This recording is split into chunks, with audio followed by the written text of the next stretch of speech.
Hello, আসসালামু আলাইকুম। আজকের এই ভিডিওতে আপনাদের দেখাবো এই মেনু বারে কিভাবে এরকম অ্যানিমেশন দেওয়া যায় এবং হুভার এফেক্ট দেওয়া যায়। এরকম কিভাবে, কি সুন্দর একটি হুভার এফেক্ট, এটা কিভাবে দেওয়া যায় এই ভিডিওতে আজকে আমি আপনাদের দেখাবো। তো দেখেন, এখন আমাদের ওয়েবসাইটে এরকম কোনো হুভার এফেক্ট নাই। তো আমরা কিভাবে দিব সেটা কোডিং এর মাধ্যমে দেখি।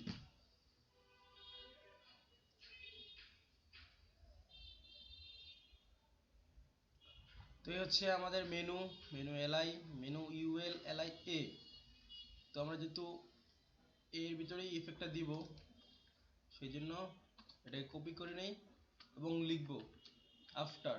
আমরা আফটারের কাজ শিখেছিলাম আগের ভিডিওতে। আফটার বিফোর খুব গুরুত্বপূর্ণ একটি প্রপার্টি সিএসএতে। আফটার বিফোরের মাধ্যমে অনেক সুন্দর সুন্দর অ্যানিমেশন ইফেক্ট দেওয়া যায়। তো ওটাই আমরা দেখব। আফটার দেওয়ার জন্য কি লেখা লাগে? কন্টেন্ট। কন্টেন্ট দেওয়ার পরে এভাবে রাখতে হয়। তারপর হচ্ছে আমি পজিশন করব। আমাদের মেনু ইউএল এলআই হচ্ছে পজিশন, রিলেটিভ, আর এটা হচ্ছে পজিশন অ্যাবসুলেট। মানে আফটার হচ্ছে ইউএল এলআই এর উপরে আশ্রিত।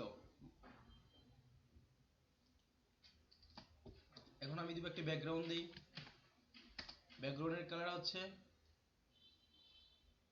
লেখার কালারটা যে আছে ওইটাই দিয়ে দিই। একটি উইথ দিই, উইথ দিব 100%। মানে যে নিচে বর্ডারের মতো একটা জিনিস আসছিল ওইটা হচ্ছে এই এ সমান হবে। এই এ যতটুকু জায়গা নিয়েছে এর সমান হবে, মানে 100% সমান হবে। তাহলে উইথ দিয়ে দিই, উইথ দিয়ে দিই 2 পিক্সেল। উইথ হচ্ছে মোটা কতটুকু হবে, 2 পিক্সেল দিয়ে দিলাম। দেখি সেভ করে কি আসে। কিছু আসে নাই। তো আমরা এখন দেই top 0,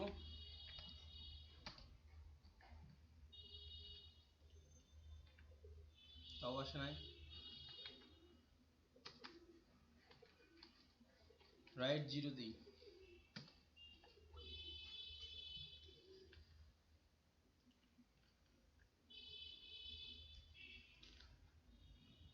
top 0 right 0 width 100% width 2 pixel. Background width, আর একটা দিতে হচ্ছে ডিসপ্লে ব্লক। আসে নাই, দেখি কেন আসে নাই। আমরা হচ্ছে এদিকে দিছিলাম প্যাডিং 113 পিক্সেল প্যাডিং দিছিলাম রাইটে। তো আমরা যদি শুধু প্যাডিং দেই, উপরে হচ্ছে 0 আর দুই পাশে প্যাডিং দেওয়া লাগবে এই ইফেক্ট দেওয়ার জন্য। দুই পাশে হচ্ছে 50 পিক্সেল আর নিচে হচ্ছে 10 পিক্সেল দিই। দেখি এবার আসে নাকি। এবারও আসে নাই।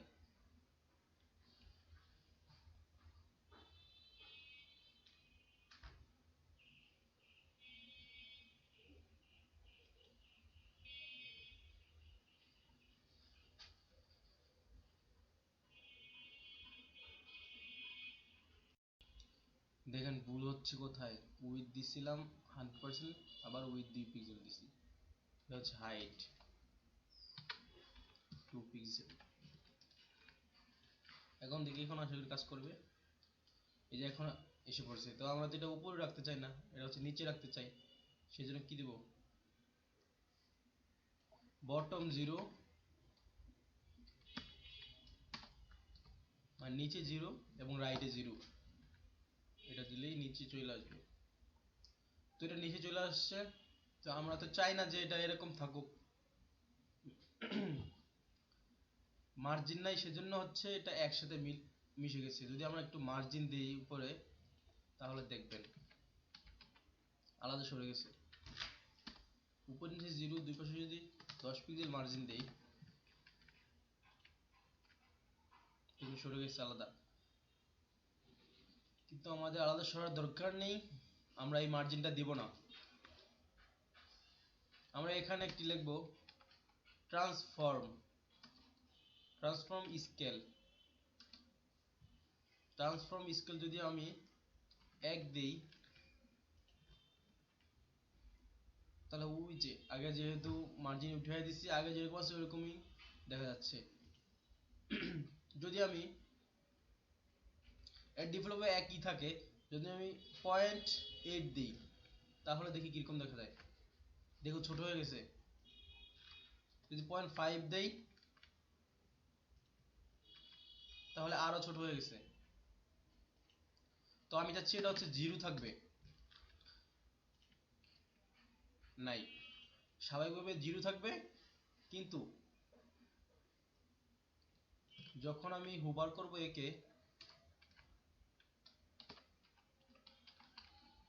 তখন আফটার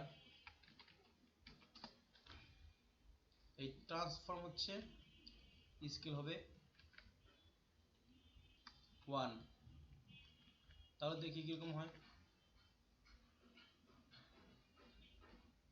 কি হচ্ছে কিন্তু বোঝা যাচ্ছে না যে আমাদের কিরকম হয়েছে। সেজন্য আমরা একটা ট্রান্সলেশন দেব 0.3 সেকেন্ড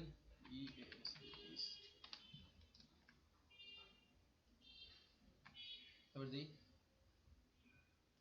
এবারও কাজ করে নাই।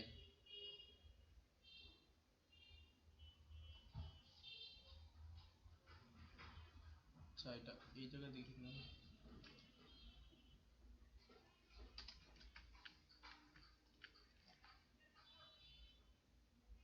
এবার কাজ করছে।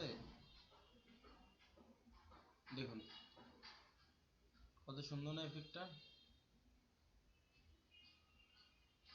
এখন যদি চান যে আমার এই কালারের চেঞ্জ করব তাহলে কালারও চেঞ্জ করতে পারেন। আমরা হচ্ছে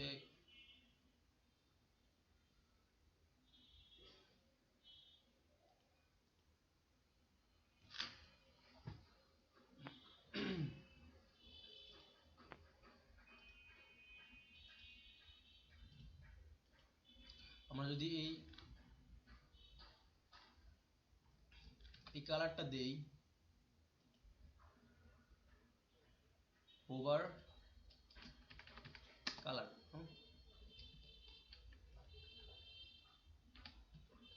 দেখি কেমন হয়।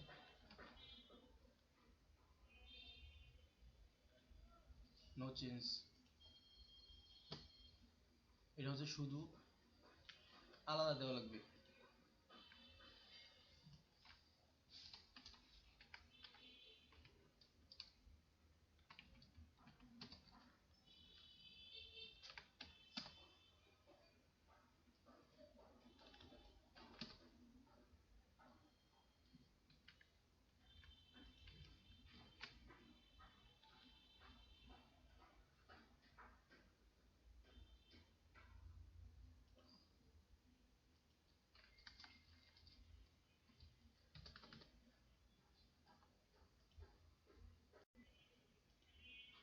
আমি এখানে হুবার বানানে ডাবল দিয়েছিলাম, সেজন্য কাজ করে নাই।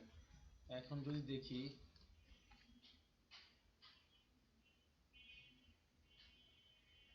এখানে ট্রানজেকশন দেওয়া নাই, তাহলে এটা আমি এখানেও দিয়ে দিই। এবার দুটো দেখেন একসাথে কাজ করতেছে। তো আমি যদি এই নিচের এটাতেও সেম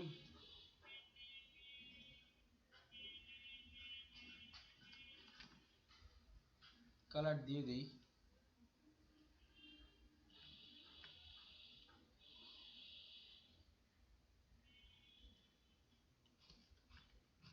তাহলে দেখবেন একরকম হয়ে যাবে, দুইটা কালারই সেম।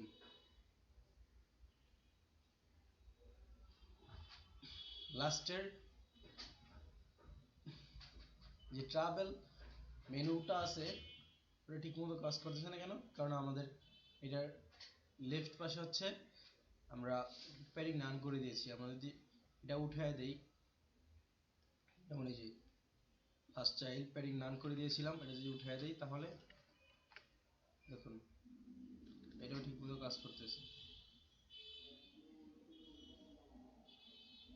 তো আমাদের পিএইচডিতে হচ্ছে এটা প্যাডিং ছিল না, সেজন্য আমি প্যাডিং রাখবো।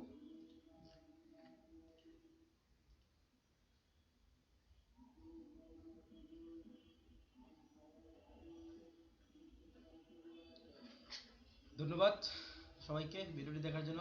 আপনারা এরকম ইফেক্ট, সুন্দর সুন্দর ইফেক্ট মেনু বারে দিতে পারবেন আশা করি।